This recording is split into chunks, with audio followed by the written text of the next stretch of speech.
Já são 18 horas e 3 minutos. A gente manter a nossa pontualidade. Vamos começar mais com uma live 30. Quero agradecer a participação de todos vocês. Para quem não me conhece, meu nome é Gaspar Carreira, sou sócio do Celint e me considero hoje um agente transformador de pessoas e empresas através da governança corporativa. Mas hoje a pessoa mais importante está aí na plateia, que vai falar muito sobre a gente, sobre governança familiar. É uma especialista nessa área, né? E a gente tem que lembrar que as empresas familiares são o coração da economia brasileira, mas elas carregam dilemas únicos, desafios incríveis, né? E como é que a gente pode lidar com essas heranças intangíveis? Como transformar narrativas em inspiração? Como preparar sucessores e sucedidos, principalmente sucessores para um futuro digital? Para isso, né, a gente convidou, né, a sua conselheira, uma especialista em governança muito especial, Adriana Rocha, né, conselheira, consultora, mediadora, autora de artigos sobre herança simbólica, governança digital, modelo das quatro salas, que a gente vai abordar um pouco aqui, para quem não conhece. E o que eu acho legal é que a sua missão, e é dito por ela, né, é trazer clareza, estrutura e humanidade à governança, ajudando as famílias a transformarem dilemas em oportunidades, sucessores em líderes preparados para o futuro. Alta responsabilidade nossa aqui. Vou lembrar vocês que, né, se tiverem dúvidas, perguntas, elogios, críticas, usem o chat, que a gente vai estar inserindo aí dentro do nosso roteiro as palavras. Adriana, a sala é sua. Fique à vontade para se apresentar, falar um pouco da sua história e a gente começa a live. Obrigada, Gaspar. Obrigada pelo convite a todos da Celinte. Obrigada, Helder, aqui também presente, um grande colega. Enfim, vamos começar a conversar sobre. O Gaspar me deu um monte de temas tão complexos, né? E assim, eu quero a ajuda de vocês com perguntas também para a gente tentar desenvolver. Porque tudo que fala de família é muito complexo, né? E assim, quanto mais quando mistura com empresa, né? E a gente fala assim, quando o Gaspar me falou em herança intangível, eu pensei muito sobre o que que a gente ia falar. Estou com várias colinhas aqui para não deixar de falar alguns assuntos importantes também. E aí eu comecei a pensar assim, vamos falar sobre o que é a responsabilidade do nome, da história e da confiança.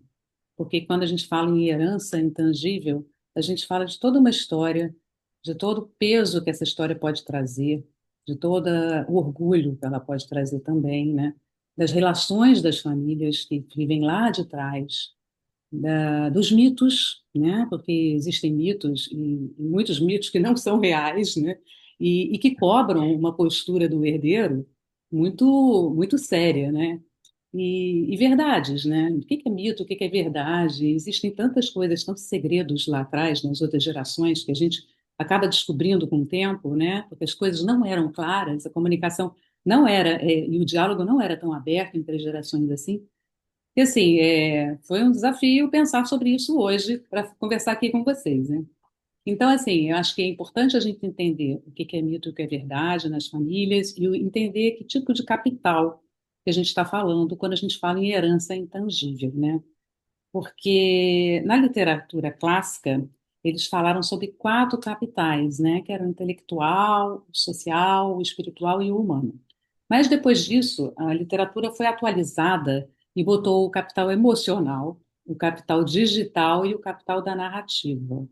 E isso é muito importante, porque isso faz parte também dessa ampliação do diálogo entre gerações. Porque a partir do momento que houve um pouco mais de liberdade entre as gerações conversadas, as pessoas começaram a pensar em como contar essas histórias e como guardar essas histórias, né? Em memoriais, em sites, e como se fosse realmente um ativo emocional, né? E também, no capital emocional, a gente também fala de como é que foram esses vínculos, né? E para isso também existem instrumentos, né? E assim, como o genograma, por exemplo, que vocês já devem ter ouvido falar, né? Que é um mapa, né, de relacionamentos das famílias, né? E como é e quem separou, quem não separou, quem se dava bem com quem. É tudo um retrato de uma família, mas não é um retrato como fotografia, é um retrato de relacionamentos, um retrato de poderes. Então, isso aí é interessante como uma ferramenta para o conselho, por exemplo, e principalmente no início de um diagnóstico. É bom lembrar também que o genograma, quando você está numa família grande já e mais um pouco mais longeva em termos de empresa, é muito mais complexo de você propor a uma família, né? Agora, quando você está numa empresa menor, uma média, uma pequena empresa, já fica mais fácil você começar a desenhar com eles e mostrar, porque às vezes, quando você começa a mostrar, a pessoa concretiza e olha no mapa como se fosse um organograma e concretiza, nossa, e ver, inclusive, transmissão de padrões comportamentais, né? E esse aqui brigou com esse aqui, nessa geração também, esse ramo também está brigando. Olha o que a gente está alegando, né? Olha o que está sendo transmitido. Então, assim, são assuntos muito complexos e eu estou aberta aqui a falar com vocês sobre isso, né? Eu não quero ficar falando sozinha aqui, né, Gaspar? Exatamente, né? Só usar o chat lá que a gente vai interagindo. Mas, Adriana, esse é um ponto Uhum. interessante, né? Você falou do genograma, dos capitais, da cultura da organização. E a maioria, pelo menos, dos conselheiros que eu vejo entrando nas companhias, eles vêm com todo um arcabouço técnico, na metodologia, pensando em tecnologia, em finanças, em mercado e logística, e esquecem que eles estão numa empresa familiar, que, aliás, são Sim. 90% dos empreendimentos brasileiros. Que conselho você daria para esses conselheiros que estão atuando ou querem atuar em governança corporativa, de como lidar, de como fazer com que a governança atue, né, de forma integrada com essa herança intangível, né, e alavanque, ressignifique isso, esse legado, né, e alavanque ou facilite os instrumentos de governança a ajudarem no processo, né, de melhoria, de evolução da empresa e da própria sucessão.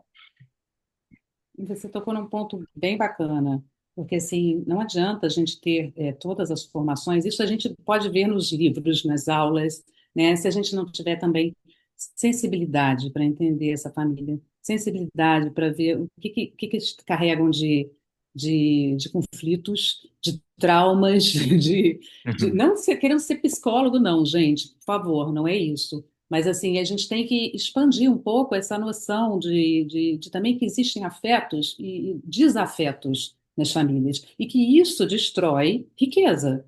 Destrói não só a riqueza capital financeiro, como a capital emocional, confiança, como o capital espiritual, que tem a ver com a cultura, com o legado, enfim. Então, a gente tem que pensar muito e ter muita sensibilidade e inteligência emocional para poder também extrair um pouco dessas pessoas que compõem a família, onde é que estão os calcanhares de Aquiles, né? Assim, onde é que está machucando, né? E porque as brigas elas acontecem às vezes, e a gente está falando também de ativos, né? Não é por um ativo grande, às vezes é por uma casa de família que nem tem tanto valor, mas tem um valor emocional enorme para os familiares. Às vezes é para uma joia de família, que não é nem um brilhante de 15 quilates, assim, mas era da avó, da bisavó. E, às vezes essas pequenas bens, que não são tão grandes, às vezes até os pets, entende? Com quem vai ficar um pet ou não, né? E essa a gente está falando um pouco de codicilo, que eu já botei isso em algum artigo que eu escrevi no LinkedIn. Então, assim, as brigas nem sempre são sobre grandes patrimônios. Às vezes elas vêm em pequenas coisas, às vezes não, muitas vezes, né? Ou em histórias lá do passado, de ciúmes, de inveja, ou histórias que têm uma profunda relação com a formação dessa pessoa, com a autonomia dela, com a personalidade dela. Então, assim, a gente tem que tomar muito cuidado, e os conselheiros acredito que também devem ter esse cuidado, de mapear também o que são os ativos que podem realmente tá gerando algum conflito, algum desconforto. Nesse ponto, eu acho que entra muito o afeto. E não adianta você pensar só nos números, entendeu? Não adianta você pensar só na sua capacidade de resolver os problemas concretos, porque às vezes os problemas concretos não estão ali. Não estão ali, estão em outro local, estão em outra esfera, estão na governança familiar, né? Que é o que eu gosto muito e estou inserida dentro desse tema, né? Não estão no patrimonial, não estão na governança jurídica nem patrimonial, não está na governança, não está na gestão, enfim. Então, eu acho que nesse ponto a gente tem que estar, e o conselheiro tem que estar ligado realmente nas relações, nos afetos e eu acho que essa ferramenta do genograma pode facilitar muito se a gente conseguir usá-la no começo, né? E estudá-la também, né? Porque, assim, tem muitas pessoas que não têm essa prática, né? Eu mesma estou estudando muito mais ela hoje em dia do que antes, do que há 5 anos atrás. Então, a gente tem que procurar se atualizar sobre essas ferramentas porque elas são muito boas, elas dão muita base. E, e também se atualizar no futuro, né? Porque o genograma ele fala do passado, mas tem várias questões que a gente tem que olhar para frente, como essa que você botou dentro do nosso roteiro da live, né? Que são os bens digitais, né? Agora, dou espaço para sua réplica aí ou para alguém que queira conversar sobre isso comigo. Por favor, eu não quero Adriana, ficar falando sozinho aqui, hein? não é à toa que no final da década de 70, né, John Davis e Ty Green lá falaram dos três círculos, né, onde a gente precisa Sim. entender e saber como integrar, dissolver e coagular, né, propriedade, família e negócio. Mas aí, uma autora, ela falou, lançou um artigo e falou sobre o modelo das quatro salas. Explica um O pouquinho modelo para das a quatro gente salas. que é o modelo das quatro salas e como é que ele serve, né, como ferramenta prática de diagnóstico para as empresas familiares que estão começando a sua jornada na governança. O modelo das quatro salas nada mais é do que a evolução dos três círculos, tá? O modelo de quatro salas é bem posterior aos três círculos. E o Jersey, que trabalhou com o John Davis, e o próprio John Davis também trabalharam no modelo de quatro salas, né? Então, assim, é uma ferramenta que, no meu entender, só de ela falar em quatro salas, visualmente e mentalmente, ela já transporta a gente para uma empresa familiar, né, onde você Hum. leva muitos problemas para a sala de jantar. Então, assim, eu acho que, assim, que é uma metáfora belíssima e fácil de se compreender, porque a gente tem que bater na porta de entrar, né, nas salas para poder entender. Tem que ter um fluxo de comunicação respeitoso. Então, assim, esse modelo, no meu entender, é belíssimo nesse sentido, porque ele transmite cada sala é um quarto, cada sala é um cômodo. Então você não pode entrar no cômodo, no quarto do seu filho sem bater, por exemplo, né? Ou você não pode entrar na sala do seu chefe sem se anunciar, né? Então assim, eu acho que ele concretiza muito bem o que a gente quer, nós de governança queremos instaurar nas empresas, por exemplo, que uma certa cerimônia, regras em cada sala, né? Fóruns de discussão em cada sala, encaminhar cada assunto para a sua caixinha, né? E cada sala é uma caixinha. Se vocês lerem um artigo que está lá no meu LinkedIn, vocês vão ver, eu fiz um desenho ali, justamente mostrando que cada um tem a sua caixinha. E nada mais é isso, né, o Gaspar, e a caixinha que entra além dos três círculos é a caixinha da governança, né? Porque a gente tem no modelo de quatro salas a sala da família, a sala da gestão, a sala da sociedade, né? E a sala gestão, família e administração, né? Gestão, administração, família e cadê a sala família? Propriedade, propriedade. Isso mesmo. Então, dessas salinhas, a gente precisa criar alguns fluxos em cada uma, né? Como é que elas se comunicam, formar lideranças, né? E ver quais são as ferramentas que podem ser úteis e abrir fóruns de conversação, né? Em cada uma delas, criar as suas regras, os seus estatutos, a Os forma de ritos, né? agir, cada um tem, sim, sim. As entrevistas que você vai fazer numa, você não faz na outra, você tem um estatuto para um e não tem. Os comitês que vão servir para cada uma dessas salas. O que mais? O que mais que a gente pode falar? Aonde a gente vai tratar a sucessão, aonde a gente vai tratar os acordos, e os inventários. Onde é que a gente vai inventariar os ativos, por exemplo, digitais? Alguém tem um palpite? E aí, pessoal? Não foi uma pergunta retórica, foi a participação, né, Adriano? É exato, porque assim, é importante a gente pensar sobre isso, porque está no futuro aí. Tem vários bens digitais, né? Uhum. Já existe brigas na justiça, brigas, eu digo, petições, né? De, por exemplo, pessoas falecidas que tinham participação em redes sociais e pais que gostariam de ter acesso a essas redes por conta de É. mortes, por exemplo, de suicídio. E a família pediu. Eu queria ver, por quê? Eu quero ver se tem alguma mensagem. Então, assim, aí você entra em várias situações, tipo assim, você vai precisar pedir à plataforma autorização, porque existe um tipo de autorização na plataforma de mídias digitais que você pode ou não acessar, e quem que você vai deixar de herdeiro. Se você entrar numa mídia, de uma plataforma tipo um Facebook, você vai ver que existe esse tipo de autorização. Então, assim, nós, conselheiros, precisamos estar atentos a esse tipo de coisa, né? E se qual é a plataforma que tem, se tem que ter autorização, se não tem, o que que o herdeiro de um bem digital precisa fazer, se ele precisa informar a plataforma que perdeu algum parente ou não.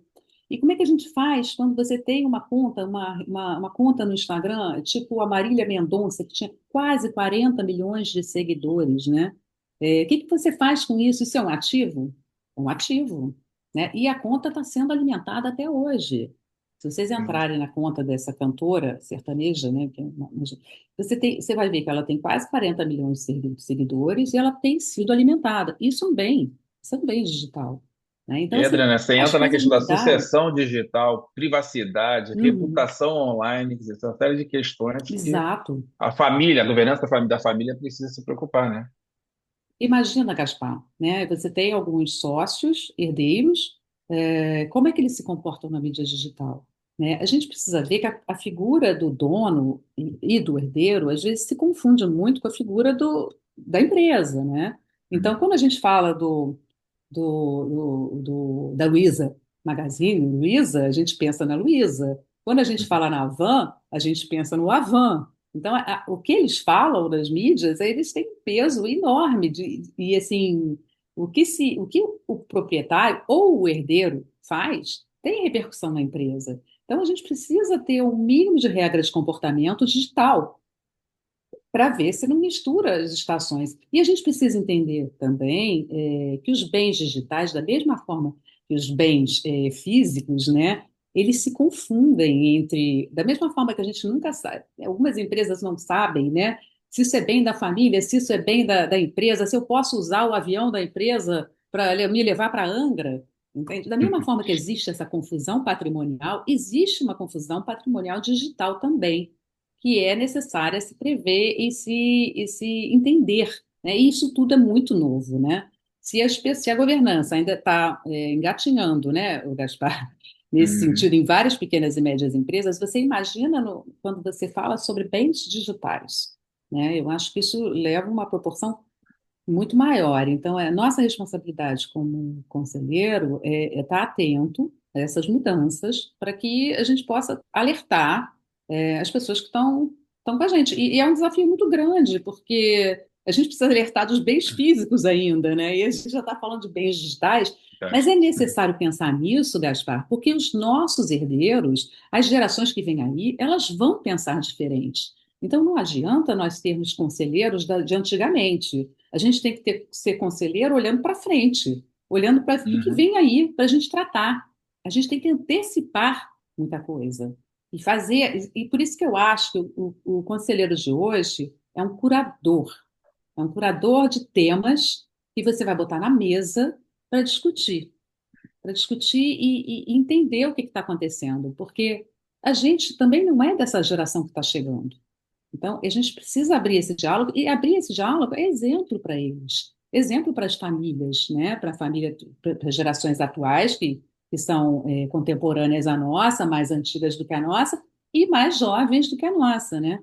Porque a humildade também é um papel muito importante. Essa história da gente achar que nós somos conselheiros e vamos chegar nas empresas ditando regra, não, a gente vai chegar aprendendo muito, escutando, para saber o que que eles têm a dizer, como é que eles pensam, o que fazem, para Uhum. direcionar também a nossa curiosidade, porque um conselheiro tem que ser curioso, né? E assim, se a gente direciona essa curiosidade, a gente começa a levar temas e criar guardrails, né? E criar limites, onde é que eu posso regrar isso, onde é que eu posso regrar aquilo, né? E, Adriana, cada vez mais está mais comum a gente se deparar com empresas com várias gerações atuando, né, já em paralelo, primeira, segunda, terceira geração. E aí, né, as gerações iniciais geralmente não têm esse ativo que colocou digital, né? A segunda, terceira geração está vindo muito forte com isso, onde se mistura a pessoa e a empresa, o negócio, o sobrenome. Como é que a gente consegue, né, criar um diálogo, um rito positivo, né, para que essas gerações conversem, se entendam, né, que tem fóruns formais mais produtivos, né, e não conflitantes ou sem diálogo? Como é que a governança, nós conselheiros, podemos ajudar a construir esses fóruns formais e produtivos entre gerações, intergeracional, né? Olha, Gaspar, isso é um desafio enorme, tá? Porque, assim, não tem receita de bolo. A gente precisa pensar e entender como é que essa família está se relacionando, em primeiro lugar, eu acho isso importante, porque se não há o mínimo de diálogo, o mínimo de vontade, a gente não pode criar portas onde não tem portas e nem se eles não quiserem também. Então a gente tem que, na hora que a gente aceita um trabalho de conselheiro também, a gente tem que entender, vem cá, é isso que vocês querem mesmo? Vocês estão, porque isso é um perigo também, tá? A gente tem que estar atento a esse tipo de coisa, senão a gente vai ficar dando murro em ponto de faca e não vai acontecer nada, né? Então, primeiro eu acho que a gente tem que entender qual é a vontade, para depois entender se realmente existe uma vontade de se entenderem, né? E criar regras, porque criar regra numa casa antiga é difícil, não é fácil. Se você mora num prédio e você quer está chegando, mudando de um prédio para outro, e as coisas funcionam diferente. Você chega e fala assim, não, eu quero que mude isso, quero que mude aquilo, vai incomodar todos os vizinhos, né? Então, é a mesma coisa numa empresa. Então, assim, Uhum, para chegar, primeiro tem que chegar com legitimidade e apoio de todos, e vontade. E às vezes há muitas cicatrizes, né? Às vezes há muitas feridas entre as famílias e tudo, mas há vontade de ressignificar esse legado. E se há vontade, há poder de uhum. realmente ressignificar. E muitos herdeiros querem ressignificar. E muitos herdeiros também querem construir a sua autonomia, a sua identidade. Como eu falei no início dessa live, né, que o peso às vezes pode ser grande de você carregar um sobrenome e ter inseguranças, né? E a gente tem que entender isso nos herdeiros. É aí que a gente entra com esse diálogo também, mostrando o entendimento, se colocando um pouco assim, para entender as dores do outro. Porque quando você começa a entender quais são as vontades do outro, quais são os interesses, quais são as dores, ele quer autonomia, ele quer se sentir valorizado, ele teve um mito que é o avô, e às vezes nem era esse mito todo, né? Às vezes foi criado esse mito, porque existem mitos e mitos, né? E assim, é por isso que eu comecei essa live falando de mitos e verdades, né? A gente tem um exemplo interessante que é não sei se vocês conhecem o Getty Museum, né, nos Estados Unidos. Essa família Getty, né, do Jean Paul Getty, ele era um avô, o avô era super avarento e tudo, mas, enfim, era um fundador de uma empresa, de uma companhia de petróleo e tudo. E depois teve o pai dele, né, e depois teve o neto, que é o Baltazar, que é o que eu vou falar aqui rapidamente. O pai do Baltazar, que era o neto do Paul Getty, né, ele foi sequestrado, né, e assim, e o Baltazar, ele cresceu mais ou menos nessa história. Só que, assim, esse legado para ele era pesado demais, ele virou artista, etc, enfim. E é uma história que ele tentou ressignificar o legado. Então, nem sempre o herdeiro vai querer trabalhar na empresa, vai carregar esse nome, ele vai querer fazer outra coisa, e é preciso esse entendimento. E às vezes é muito duro para um fundador entender uma decisão dessa de um filho, é muito duro.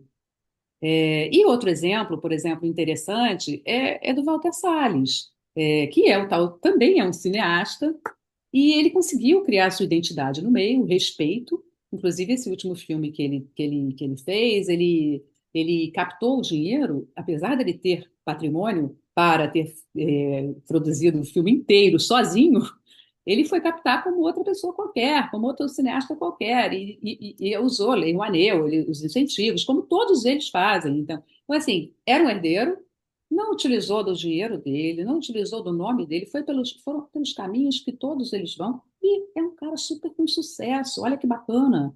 Então, esse é um grande exemplo que a gente pode também usar nas famílias, dizendo, olha, ele foi artista, ele venceu.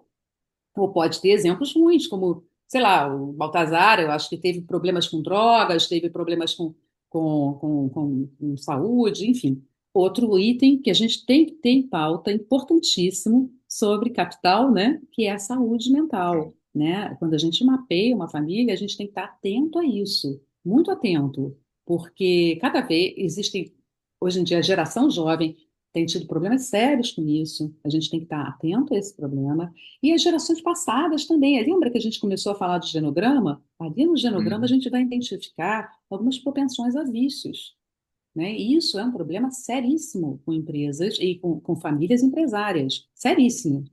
E, enfim, eu acho que isso tudo dá um bom caldo para se falar. É o que eu te falei, né, o Gaspar? São assuntos tão profundos, tão complexos, né? Que é impossível a gente falar numa live, né? Mas dá para a gente Com dar um certeza. voo, né? Isso. Agora, essas questões, né, Adriano, são importantes que a gente tente regê-las através de um protocolo familiar, né? A gente, assim Com como o certeza. próprio Eduardo Costa trouxe aqui, né, que teve uma experiência Com onde a certeza. questão do comportamento digital, né, como as questões da segurança pessoal, eles foram acordados dentro do protocolo familiar, né? E como você falou, né, o do Uhum, Walter Salles, né, o direito de uso da imagem da família, do patrimônio da família em questões de causas pessoais ou não, né? Isso tem que estar exato. efetivamente dentro do protocolo familiar, ou do acordo de acionistas, que seja, né? E aí o conselho ou o conselheiro precisa ter uma visão muito holística para ele poder compreender tudo que aborda, né, uma família empresária, que não é só um negócio, Visão holística Posso? e inteligência emocional, né? sem dúvida. Diga, Helder. Para complementar a tua pergunta para Adriana, que está ótimo, viu, Adriana? Estou adorando. Assim, que você Obrigada, Helder. perguntou, né, de colocar no protocolo, né? Hum. E aí eu queria uma palhinha tua, Adriana, né, nesse cenário todo que a gente falou de propriedade digital, da questão, enfim, emocional, né, preparo, é, o que que vai aonde, né? O que que deve ir lá no protocolo e o que que é melhor botar no acordo, enfim, se puder dar uma palhinha rápida sobre isso. Obrigado, viu? Então, a gente tem que. Obrigada por você, Helder. A gente tem que pensar o seguinte.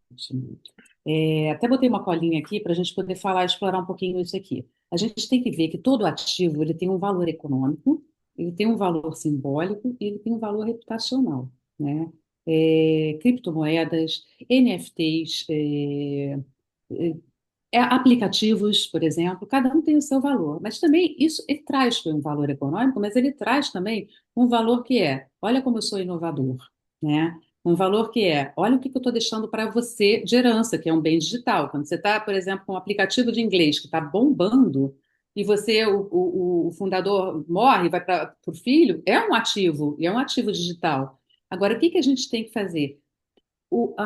Existe uma figura interessantíssima também que chama-se o inventariante digital, né? O inventariante digital, existem dois tipos, tá? O que levanta esse tipo de bem digital e o que administra pós-morte esse bem digital, o inventariante digital, ele que vai saber.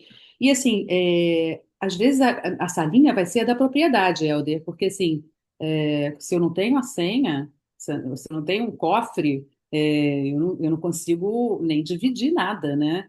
Então, assim, tem que ter uma governança, né? E a governança patrimonial vai falar com a governança da família, porque lembra que eu falei das confusões patrimoniais que existem tanto da forma física quanto a digital?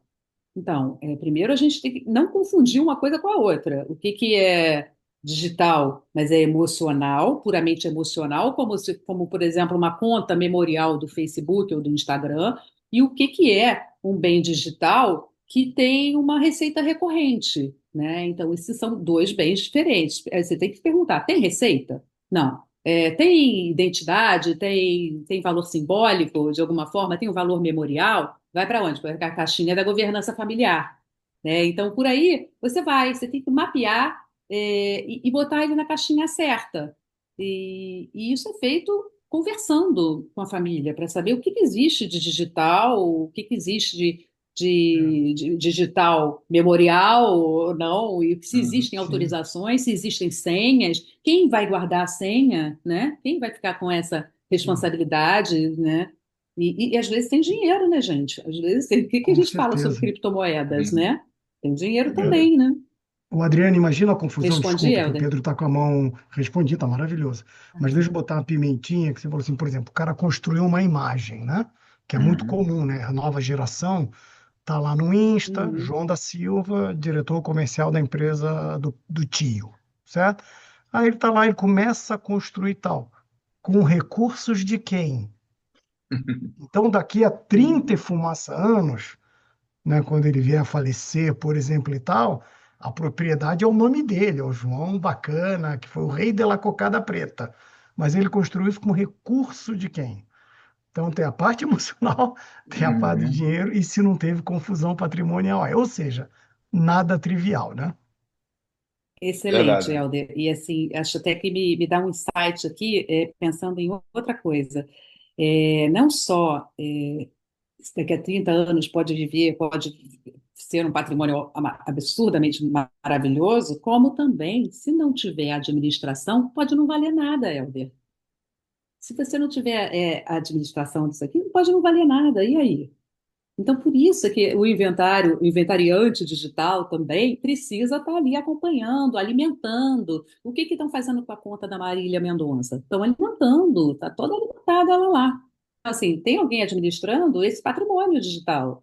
Então, são coisas muito novas que a gente tem que fazer pergunta mesmo para entender, e nem todo mundo vai saber responder. E a gente tem que pensar junto, porque é muito E ouvir o que novo, a né? família quer, E a né? E gente tem que ouvir o que a estudar. família quer. Tem que ouvir o que a família quer Exato, também, ouvir o né? que a família Não quer pode. também.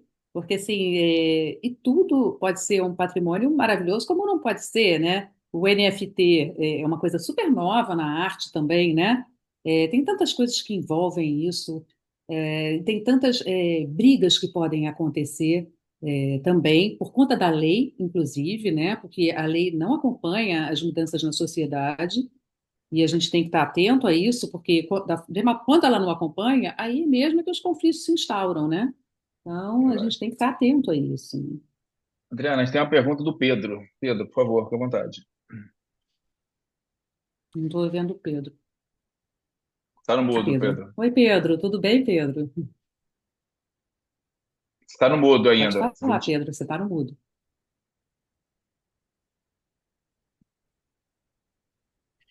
Bom, obrigado, antes de mais nada, por me dar a oportunidade de estar conversando com vocês. Adriana, eu achei maravilhoso você trazer esse repertório de dificuldades que existe por trás dentro do aspecto sucessório de uma família. E assim, eu vou trazer um pouquinho para trás essa história, quando as gerações mais antigas tinham esse poder de sucessão e as sucessões bem-sucedidas, eu vou citar dois exemplos: Banco Itaú, que eu tive uma história longa no Banco Itaú, e da Gerdau, que foram sucessões planejadas, em que as partes envolvidas foram avaliadas, foram sentidas no seu sentimento de pertencimento àquela empresa, de ter preparo para participar dessa empresa, etc, etc, etc. Só que o mundo mudou muito nessas últimas 2, 3 décadas, principalmente nas últimas duas. E aí as transformações que foram surgindo, e aí representadas na geração Y, na geração Z, começou a confundir muito aquele pertencimento à empresa, a sua forma de lidar, a forma de entender a empresa e a dificuldade de comunicação clara e transparente em relação a isso. E aí, novamente, eu tive nos últimos anos a oportunidade de ser sócio de uma empresa de consultoria em que, tirando algumas poucas grandes empresas, mas a grande maioria era de médias empresas, que deu para sentir que se não tivesse uma visão clara e uma vontade clara do fundador ou do principal representante familiar da empresa na condução desse assunto, era uma coisa Uhum. muito complexa do assunto seguir em frente. Tá? Então, assim, e aí é um aconselhamento que eu peço a você, tá? Eu não vejo como existindo uma receita de bolo, mas uma sensibilidade de perceber todos os componentes, muitos dos quais você já citou, e como lidar de uma forma é, com uma delicadeza, com uma suavidade, para não ser aquela agressividade falando você tem que fazer desse jeito. Não tem que fazer desse jeito. Vamos entender junto o que precisa ser feito, né? Então, dentro desse conceito aí, assim, eu fico pensando nesse mundo de transformações que a gente está vivendo, a velocidade com que as coisas acontecem, e com a entrada da geração Z, que traz, assim, não é que deixou de ter valores, os valores são diferentes, tá? Então, como lidar com tudo isso daí, principalmente quando a gente está num conselho e a gente, como participante desse conselho, também é de gerações que têm valores anteriores. Você chegou a abordar um pouco esse assunto aí, mas assim, é de uma complexidade que eu não consigo entender se você levar isso daí à frente se você não tiver uma sensibilidade e uma humildade de entendimento muito grande em relação a tudo isso. Então, eu gostaria de saber se eu estou minimamente certo em relação a isso daí, porque eu gosto muito de ajudar, tá? Mas muitas vezes a gente percebe o quanto é difícil a gente querer ajudar quando a pessoa simplesmente é uma pessoa egocêntrica e fala, não, mas eu sempre fiz Hum, desse jeito e não quero nem saber, sabe? Vocês me hum. ouçam e vocês façam. Isso vale para os meus filhos, para os meus netos, vale para todo mundo. E eu tenho uma história de família que é exatamente isso. Uma pessoa que chegou a ter 4 grandes empresas, quase monopolista no Brasil, trouxe essas empresas para fora do Brasil e, por conta do seu egocentrismo, ele perdeu tudo. Gente, então é complicado e obrigado por você estar conosco aí, dividindo, compartilhando a tua experiência, a tua vivência, a tua visão, porque acho que antes de mais nada a gente precisa refletir sobre muito sobre tudo isso daí e ter essa sensibilidade para sentir como lidar com tudo isso. E estamos aqui para aprender com você. Obrigado, Adriana. Vou Imagina, aproveitar, Pedro, eu Adriana. agradeço a pergunta. Deixa eu Pedro, eu aproveitar, agradeço a Pedro. pergunta. Oi. Desculpa, Gaspar, pode falar. Deixa eu aproveitar o gancho do Pedro, porque a gente vai ter que encerrar a live, né? E ele citou a questão da transformação, né, de que não tem fórmula de bolo. Esse ano a gente vai falar sobre o Conselho Transformador. E eu queria que você fizesse fazer uma última pergunta alinhada com o que o Pedro colocou, Adriana, para você encerrar a live, dando as dicas para os conselheiros aqui, né, sobre o futuro da governança familiar. Pensando aí para nos próximos Bom, 10 anos, quais as tendências que então, você vê transformadoras na governança e nas empresas familiares? bom, Pedro, obrigada pela sua pergunta, pela sua explanação. Respondendo um pouco, tentando responder um pouco a vocês, né? A governança, ela é jovem, tá? Ela não tem tanto tempo assim. Hoje em dia, nós temos muito mais literatura do que existia nos anos 80, por exemplo. Eu também vim de uma empresa familiar e, assim, eu vejo muito essa diferença. Quando eu me formei, eu fiz o meu TCC, que nem se chamava TCC na época, sobre empresa familiar. Então, assim, eu venho ao longo dos anos muito interessada nesse assunto, portanto, inclusive porque cresci numa empresa familiar. Então, assim, essa literatura ela se expandiu. Você tem toda a razão em dizer que quando a figura não quer, não sai muita coisa, e não sai mesmo, tá? Vamos ser realistas, não sai mesmo. E você tocou num assunto muito interessante, que é a liderança narcisista existia muito e ainda existem líderes narcisistas em várias empresas. Isso é um assunto complexo e importantíssimo de identificar, porque arrasa, arruina patrimônio mesmo, né? E assim, a riqueza, a gente tem que encarar a riqueza, e aí, respondendo um pouco ao Gaspar, né, e ao Pedro também, no meu entender, como um meio de evolução, né? Assim, o patrimônio, ele pode até se dissipar, não ser arruinado, mas ele pode até se dissipar por falta de acompanhamento, de inovação, etc. Mas se a gente souber criar os herdeiros, preparar os herdeiros, eles vão ter instrumentos para criar outros negócios. Isso, inclusive, fala com um outro artigo que eu já escrevi sobre isso, sobre a falácia daquelas 3 gerações, né? Esse mito, né? E por quê? Porque, assim, a riqueza pode ser reconstruída, não necessariamente a empresa acaba por líderes narcisistas que destruíram tudo. Às vezes ela acaba porque não foi se inovando e tudo, ou ela se transforma em outro negócio, né? Isso é importante a gente citar. Então, se você, a riqueza é um meio para isso, para preparar as outras pessoas para, se tiver que transformar um negócio em outra coisa, ótimo, tudo bem. Várias empresas, se você olhar para trás, começaram num determinado ramo e se transformaram em outro, né? Vou me lembrar de alguma bem antiga aqui, nacional, Cedro Cachoeira, se eu não me engano. Cedro Cachoeira, talvez. Enfim, e outra coisa, o dinheiro também é o espelho dos valores de uma família. Então, assim, siga o dinheiro que você vai ver a fotografia um pouquinho da família, né? Se o dinheiro está neurótico, a família é meio neurótica. Então, dá para olhar um pouco isso também. Então, assim, a gente precisa, como conselheiros do futuro, 10 anos eu acho muito otimista, Gaspar, sinceramente. As coisas têm mudado numa velocidade tão grande, eu me arrisco a dizer que talvez uns 5, né? Mas eu acho que a gente tem que estar ligado no afeto, tem que estar ligado nos padrões familiares, relacionais. Acho que a gente tem que estar ligado no futuro, no passado e no futuro, né? No passado, quando a gente vê o mapa da família, no futuro, quando a gente está vendo o que que vem por aí. Eu acho que a gente tem que ter humildade, não tem receita, Pedro. A gente tem que tentar ser humilde, tentar dizer, olha, eu não sei tudo. Eu estudo governança, mas eu não sei tudo. Pode ser que eu não tenha essa resposta.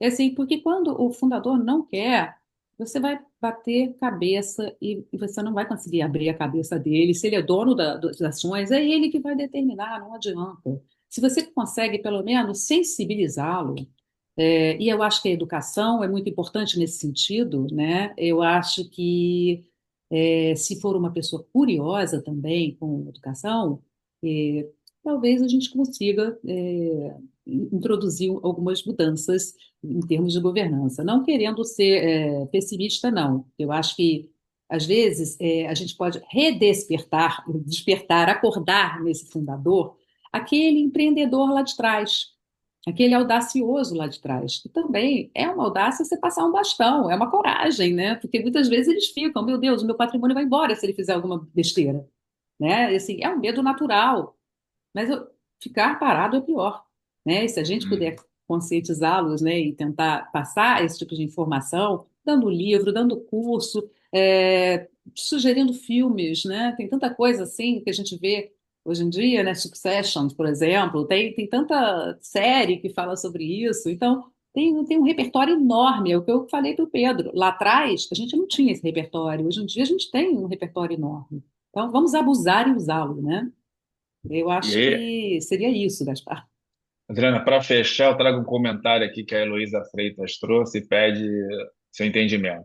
Cada família parece ser uma experiência nova, que exige sensibilidade, compreensão sobre seus conflitos, traumas, afetos e desafetos. E ela Perfeito, pergunta se é nessa Heloísa. linha que tem que entender. Desculpa, Gaspar, não escutei a Aí tua eu última pergunto, e pergunta. O que que é? ela pede a sua confirmação. É nessa linha que ela tem que entender que Ah, é a sim, sim, governança, que isso precisa claro. entender. Total, Heloísa, total. São famílias, são pessoas. Todo mundo. A gente sabe que famílias têm todos os traumas. Ela vem com felicidade, mas ela vem com conflito, ela vem com angústia, ela vem com um monte de trauma. Então, assim, todo mundo está tentando ser feliz, né? Então, assim, essas famílias estão tentando ser felizes. E o dinheiro pode ser um meio para ser feliz, ou pode ser um meio para destruir tudo também, porque esses conflitos. Então, assim, a gente tentar deixar as coisas claras, né? Como a gente falou agora da joia de família, do quadro que era importante para a família, do banco que a avó sentava, que de jacarandá, alguma coisa assim. A gente vê coisas assim do arco da velha. Então, assim, vamos prestar atenção nessas pequenas coisas também. Isso é importante, porque ali elas revelam muitas outras coisas. E também seria o mediador nisso, se for possível. O mediador ele é um facilitador, ele tem técnicas, né? Ele tem técnicas de conversa que são interessantes. Aconselho a todos também a se informarem um pouco sobre mediação, a lerem o livro de William Ury, por exemplo, Como Chegar ao Sim, que é muito bom. Enfim, várias. Tem muito repertório, tem muita coisa. Adoraria ficar conversando com vocês horas aqui, mas temos que encerrar, né, Gaspar? Claro, exatamente. Eu quero lhe agradecer demais aqui esse tempo com você, né? dessa Eu que governança mais agradeço. consciente, mais humana que a gente tem que ter como conselheiro. Quero agradecer a toda a participação de vocês todos estarem aqui conosco. Eu que Convidá-los, né, mais agradeço. uma vez, de você, inclusive, Adriana, para estar no nosso fórum em novembro, para falar sobre transformação, sobre conselheiro de transformação das empresas familiares. Uma boa noite para você, boa semana, tudo de bom. Beijo no William coração. Yuri, como chegar ao sim, Silvia? Como chegar ao sim? Agradeço a todos também. Boa noite, Obrigado, Gabriel. obrigada. Boa noite, Tudo gente. bom. Obrigada, boa noite.